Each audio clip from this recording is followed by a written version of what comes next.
बिस्मिल्लाहिर्रहमानिर्रहीम। हाँ जी, डेप्रिसिएशन का एक बेसिक कॉन्सेप्ट जो है वो मैंने आपको पिछले लेक्चर में बता दिया कि डेप्रिसिएशन बेसिकली क्या है, conversion of an asset into expense, और उसकी कुछ बेसिक सी कैलकुलेशन क्राइटेरिया बताया मैंने आपको। अब हम उसको ज़रा टेक्निकल वे में देखते हैं, ठीक है।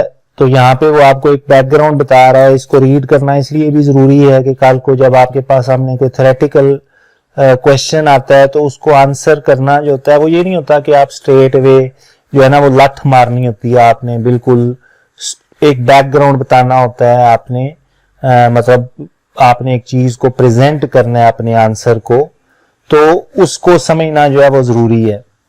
A business invest in assets in order to generate profit, ठीक है। जैसे मैंने वो टॉयज वाली आपको एग्जांपल दी कि वो 30,000 रुपए के पर ईयर टॉयज प्रोड्यूस करेगा और उसमें से 20,000 आपकी डेप्रिसिएशन है, तो 10,000 आपको बचेगा। द एक्रूअल कॉन्सेप्ट्स, अब जो मैंने आपको बताया पिछले क्या कहते हैं लेक्चर में मैचिंग कॉन्सेप्ट, तो बेसिकली मैचिंग कॉन्सेप्ट जो है वो एक्रूअल कॉन्सेप्ट का ही सब पार्ट है। results in the recognition of revenue and the cost of earning that revenue। मैंने क्या बताया था आपको कि अगर आप प्रॉफिट कैलकुलेट करना चाहते हैं तो रेवेन्यू में से वो एक्सपेंसेस माइनस करेंगे जिन्होंने ये रेवेन्यू जनरेट करके दिया है। Recognition of revenue and the cost of earning that revenue, इन दोनों को आप रेवेन्यू और उसकी कॉस्ट को आपस में मैच करेंगे in the statement of comprehensive income. अगर आप ऑलरेडी क्लासेस ले चुके हैं या आईकॉम बीकॉम, हर आईकॉम बीकॉम वालों को भी स्टेटमेंट ऑफ कॉम्प्रिहेंसिव इनकम का कॉन्सेप्ट नहीं पता, तो प्रॉफिट एंड लॉस अकाउंट आप कह लें इसको फिलहाल, ठीक है। जिन लोगों ने पहले ऑलरेडी इंट्रो पढ़ा हुआ है वो लेक्चर ले रहे हैं तो उनको तो पता है कि स्टेटमेंट ऑफ कॉम्प्रिहेंसिव इनकम क्या है।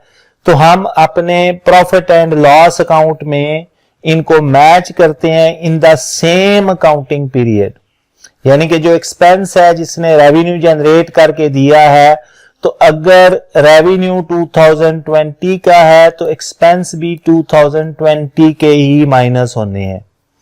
Expenditure on non current asset is also incurred to enable a business to generate a profit. A non-current asset will help a business generate profit over several accounting periods।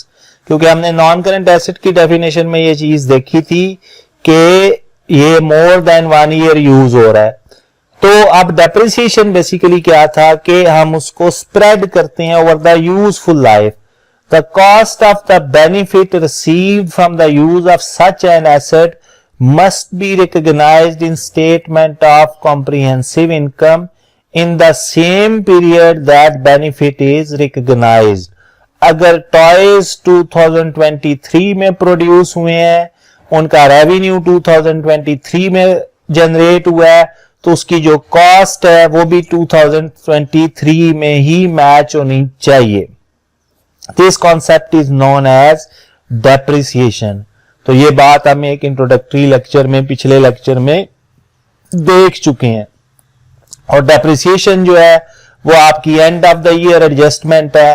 Primary books के lectures में मैं बता चुका हूं कि general journal में हम इसकी एंट्रीज करते हैं। रेक्टिफिकेशन ऑफ एरर हो या ईयर एंड एडजस्टमेंट्स हो, वो जनरल जर्नल में रिकॉर्ड होती हैं। तो अब IAS 16 ने पर्टिकुलरली जो डिफाइन किया, तो डेप्रिसिएशन क्या है?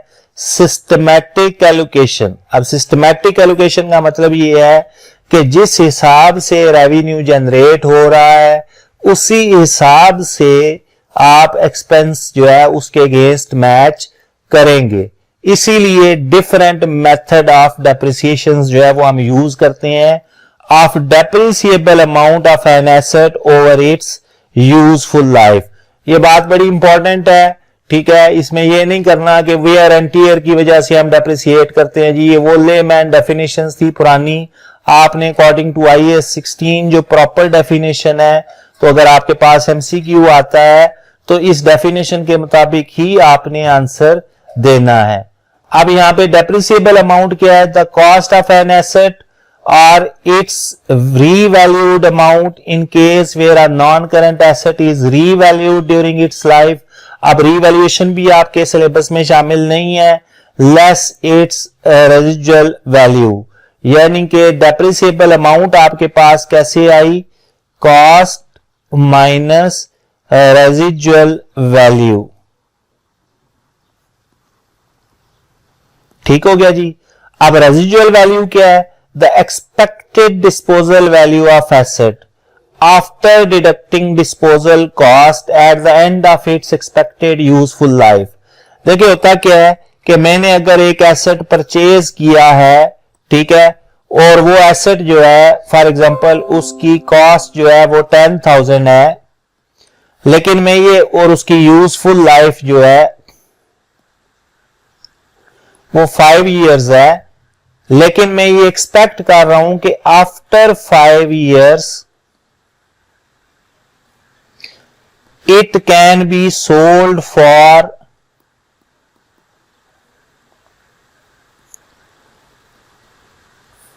₹2,000।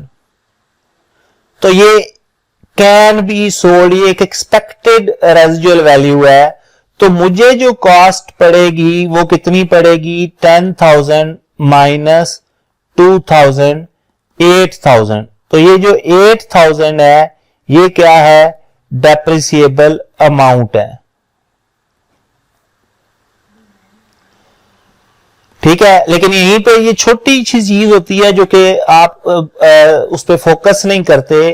कैन बी सोल्ड फॉर ₹2,000, ठीक है, एंड यहां भी मैं अगर ऐड कर देता हूं कि सेलिंग कॉस्ट में बी ₹400, तो इन दैट केस क्या होगा कि जो आपकी रेजिजुअल वैल्यू है वो कितनी होगी, 2,000 माइनस 400, 1,600, और डेप्रिसिएबल अमाउंट कितनी होगी, 10,000 माइनस 1,600।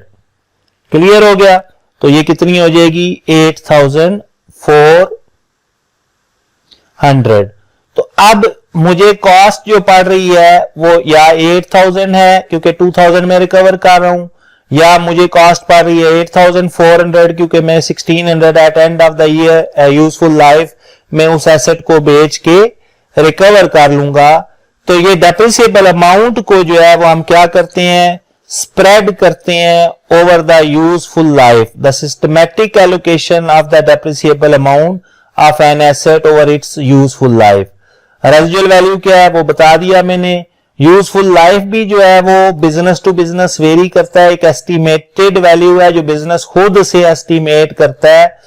अब यहां पे जो डिफरेंशिएट करना है, एक है इकोनॉमिक लाइफ, ठीक है, इकोनॉमिक लाइफ एसेट की जो अपनी लाइफ है उसकी। यूजफुल लाइफ जो है over which the asset is expected to be used by the business entity, business ने खुद कितना यूज करना है। देखे ना, मतलब एक गाड़ी है, तो मैंने पहले भी एग्जांपल दी कि फॉर एग्जांपल बड़ी बिजनेस हैं, मल्टीनेशनल कंपनीज हैं, तो वो क्या करती हैं, वो ब्रांड न्यू गाड़ियां लेती हैं और अपने ऑफिसर्स को देती हैं फ्रिंज बेनिफिट के तौर पर, लेकिन कुछ अरसे बाद वो 5 साल यूज करके सेल कर देती हैं। तो अब 5 साल बाद इसका मतलब ये नहीं है कि गाड़ी यूज ही नहीं हो सकती। उस पर्टिकुलर बिजनेस के लिए जो यूजफुल लाइफ थी वो 5 साल थी। अब कोई नया बिजनेस उसको खरीद लेगा, वो हो सकता है आगे 10 साल उसको यूज करे। तो इकोनॉमिक लाइफ का यहां पे ताल्लुक नहीं है कि गाड़ी ओवरऑल कितना अरसा यूज हुई। यूजफुल लाइफ जो है वो हम यहां पे हमारे लिए इंपॉर्टेंट कॉन्सेप्ट है, ठीक है। Revaluation of non current asset and disposal of non current asset are not in this syllabus, ठीक है जी। वो मैंने आपको पहले बता दिया कि रिवैल्यूएशन जो है वो आपके सिलेबस में शामिल नहीं है। अब depreciation is method of spreading the cost of non current asset over it's expected useful life, ठीक है। इकोनॉमिक लाइफ नहीं, इकोनॉमिक लाइफ जो ओवरऑल जो उसकी टोटल लाइफ है उससे कोई ताल्लुक नहीं है, लेकिन सम टाइम वो मतलब अगर यूजफुल लाइफ वो देता ही नहीं है क्वेश्चन के अंदर, तो आप इकोनॉमिक लाइफ को आप सिनोनिमसली यूज कर रहे होते हैं, लेकिन नॉर्मली इकोनॉमिक लाइफ का मतलब जो है वो यूजफुल लाइफ नहीं होता. So then an appropriate portion of the cost is charged in each accounting period. Depreciation of due asset commences from the date that an asset is available for use. ठीक हो गया जी. तो ये भी important बात है कि आपने उसको कब से डेप्रिसिएट करना शुरू करना है. When it is available for use. Depreciation does not cease. आप उसे खत्म नहीं करते. When the asset becomes idle or retired from active use, or under usage methods of depreciation, the depreciation charge can be zero while there is no production. ठीक है, मतलब आगे हम पढ़ेंगे कि अगर यूनिट्स की बेस पे हम डेप्रिसिएट कर रहे हैं कि वो जितने यूनिट्स प्रोड्यूस करेगा एक साल में, उस हिसाब से हम उसको डेप्रिसिएट करेंगे, तो डेप्रिसिएशन जीरो तो हो सकती है, ठीक है, लेकिन हम उसको कैलकुलेशन को खत्म नहीं करेंगे. ठीक है. एसेट बिकम्स आइडल और is retired from active use, क्योंकि हमने बात की थी एस्टिमेटेड यूजफुल लाइफ की. तो अगर हम उसको 4 साल बाद रिटायर कर देते हैं, हम उसको यूज नहीं करते, लेकिन उसकी यूजफुल लाइफ हमने 5 साल रखी थी, तो 5वें साल हमने उसको बेशक यूज नहीं किया, लेकिन हम उसको डेप्रिसिएट करेंगे.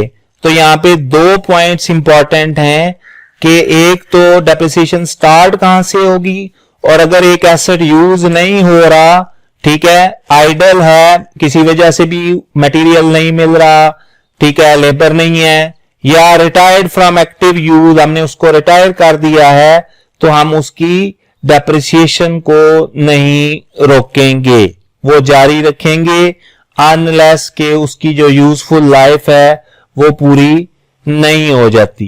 ठीक है जी. तो इसके बाद हम देखेंगे मुख्तलिफ मेथड्स ऑफ डेप्रिसिएशन. ठीक है, वो स्ट्रेट लाइन मेथड है, रिड्यूसिंग बैलेंस मेथड है, सम ऑफ डिजिट मेथड है. ठीक है, वो आगे देखेंगे, लेकिन वो पीछे जो कैलकुलेशन की है उसने, वो मैं अलग से उसको डिस्कस करूंगा. पर्पस ऑफ डेप्रिसिएशन जो है, it is important to understand that purpose of depreciation is application of the accrual concept. हम पीछे बात कर चुके हैं, ये थ्योरी का सवाल आ सकता है आपका इसका, और मैचिंग कॉन्सेप्ट. तो वही मैं बात आपको बताई कि मैचिंग कॉन्सेप्ट बेसिकली सब पार्ट ऑफ accrual कॉन्सेप्ट ही है. When a non-current asset is purchased, the cost is taken to non-current asset account at cost and shown in statement of financial position. अब स्टेटमेंट ऑफ फाइनेंशियल पोजीशन क्या है? Basically पहले इसको हम क्या कहते थे? Balance sheet. ठीक है, तो एसेट्स, लायबिलिटीज और कैपिटल को हम एक शीट में शो करते हैं जिसे बैलेंस शीट कहते हैं. अभी उसका नाम है statement of financial position. The cost is capitalised. तो ये बात बार बार मैं बता चुका हूं आपको कि कैपिटलाइजेशन का मतलब क्या है. However, this asset is used within the business in order to earn profits. Therefore, some elements of its original cost must be charged to the statement of comprehensive income charged to profit or loss each period in order to match the consumption of the cost value of the asset with the income that asset is generating. तो वो profit and loss में हम क्या करते हैं? वही वाली बात, रेवेन्यू में से वो एक्सपेंस माइनस करना है जिसने हमें इनकम जनरेट करके दी है, जिसने हमें रेवेन्यू जनरेट करके दिया है. Depreciation is the element of the cost of non current asset that is charged to statement of comprehensive income या profit and loss. There are several methods of calculating the depreciation charge for the year. अब ये बात मैं already clear कर चुका हूं कि आपने कैलकुलेशन को अलग रखना है और प्रिपरेशन ऑफ लेजर्स को जो है वो आपने अलग रखना है. दोनों चीजें जो है अगर उनको मिक्स नहीं करेंगे तो ये टॉपिक इजीली समझ आ जाएगा.